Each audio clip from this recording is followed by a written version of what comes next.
Today I'm going to share 5 essential tips to get started with video, and it's going to help to improve the quality of your video. Let's get started right now.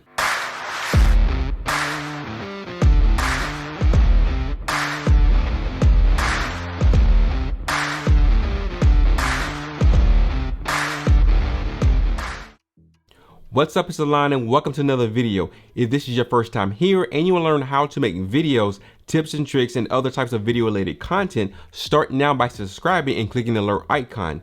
Let's get into 5 things you should know when you first get started with video. So number 1 is lighting. It is one of the most important things when it comes to video, as it tells you what to look at within the frame. And so when I reference frame, what I'm really talking about are the objects within the screen. And so it's the guide for your eyes, as it allows you to know what's important and what's not important within the frame. Regardless of what you do, lighting plays a critical part within your project. So if you're shooting videos for YouTube, such as a talking head like this, or if you're a videographer shooting a wedding or making a short film. Another aspect of lighting is that it gives you separation within the frame when you're looking at a 2-dimensional screen. And so what I mean by that is you can use lighting to create depth and separation from the background or separation from other objects. And so you can be creative with your light to create the mood of your video. And so if you want a dramatic scene, you may light your subject on the right side of their face or the left side, it doesn't matter, but the other side is going to have a shadow, and then you can put a backlight them a bit. So I'm not going to go into too much details about layers of light or creating depth in this particular video, because there's going to be a separate video altogether just for lighting. Now, as you know, lighting is universal, and it does not matter what type of camera you're using, whether you're using a cinema camera, a mirrorless camera, or your smartphone. When something is lit properly or lit well, you create that cinematic look. And so lighting will either make or break your video. So tip number 2 is learn the camera basics, which is your aperture, your ISO, your shutter speed, aka exposure triangle, along with the frame rate. So let's start off with aperture. Aperture is really easy to understand, as it is how much light is coming into the sensor for exposure. And so you can make the image brighter or darker depending on your settings. And how this works is, if the number is a lower number, then the ring of the lens is wide open, meaning it's allowing a lot more light to come in. When you close down the aperture, you're allowing less light to come in. What that means is you have a darker image. And so this all plays a part in a role in your overall quality of your video. Another key concept of aperture is shadow depth of field. And so basically it's how blurry the background is or how blurry the background is not. And so if you have a 2.8 f-stop, the good thing about this is your background is automatically going to be blurry, have that creamy bokeh per se. If you have an f22, then the background is going to be very visible. So in order to get that cinematic look for your project, then you want to have your f-stop or your aperture wide open, like a 2.8 to 1.4. Now keep in mind, as you get smaller numbers, you bring in more light. And so the higher the number is less light, or the image is a lot darker. ISO is the easiest to understand when it comes to the exposure triangle. It's how sensitive your digital chip is to light. And so you can increase the brightness of your image by turning up the ISO, or decrease the brightness by turning it down. So the higher the number in the ISO is, the brighter the image is going to get. The lower the number, the darker the image is going to get. You have to be careful when you crank up the ISO, because you can introduce grain, which ultimately can destroy the overall image quality of your video.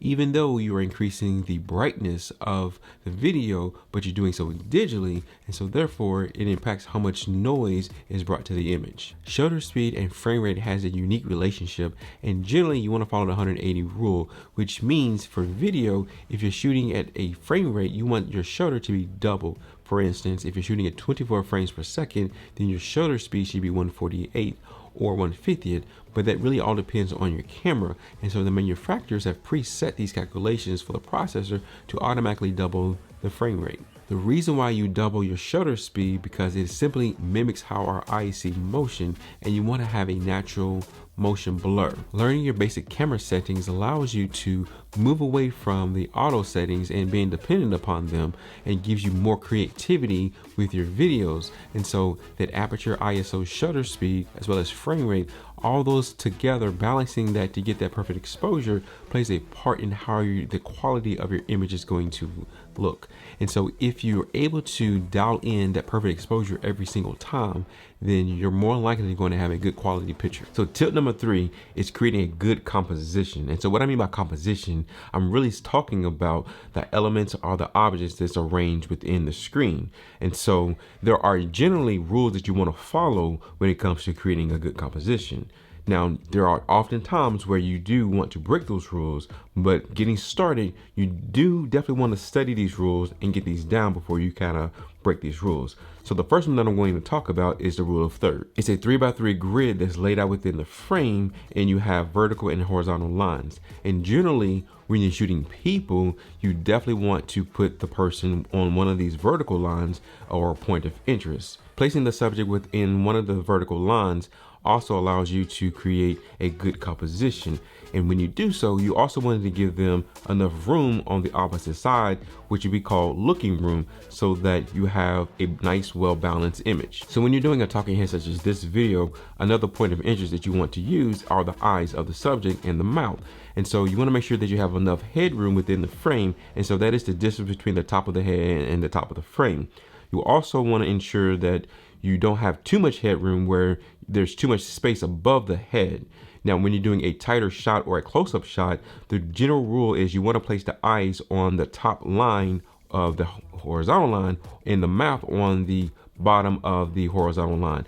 This ensures that when you're up close, that you're not cutting off people's faces, and you can still see their eyes and their mouth and when they're talking. Another general rule when creating a good composition, and we talked about this vaguely when we talked about learning camera basics, is using your aperture to create that blurry background. But also not just the background, you can place things in the foreground. This creates depth. This allows you to make your image look more three-dimensional. So these are 2 quick ways where you can create a better composition for your project. So following the rule of thirds and creating depth. Now these aren't the only rules that there are out there. Now there are additional rules out there that will help you create better composition, but just getting started, master these 2 and then go seek out some others. So tip number 4 is editing post-production. Learn to shoot for the edit. And so what that really boils down to is pre-planning.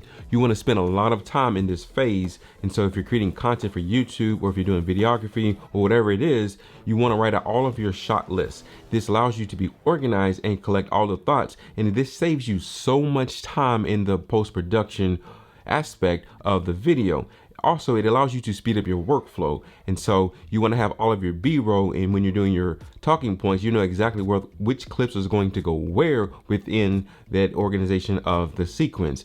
Also, this allows you to really learn your software. That gives you an opportunity to figure out exactly how you want your transitions, if you want jump cuts, if you want it to be a smooth or seamless transition. All these things kind of work because if you do it in camera, it's a lot easier than you have to do it in post-production. If you don't feel comfortable with editing yourself, or if you need to get a project out, then hire an editor, someone that is moderately advanced or advanced. So tip number 5 is audio/sound or sound design. Now let's face it, if you have bad audio, no one is going to want to watch your video. Now your viewer may be forgiving if your framing isn't quite just right, but having bad audio, most cases they're going to just skip through it and not watch your video. So invest in an external microphone or some sort of recording device that allows you to get better audio. Another question that I get or I hear quite often is, where do I find my music?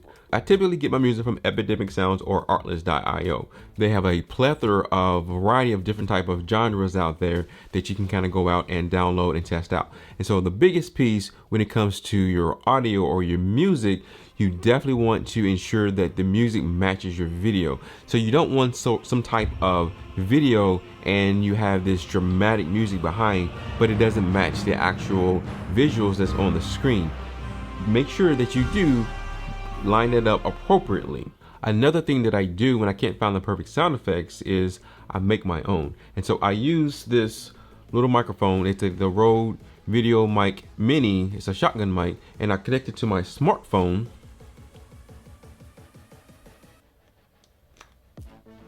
And then I can make my own sound effects. And so for this demonstration, I'm gonna use this jar and just kind of show you how this works.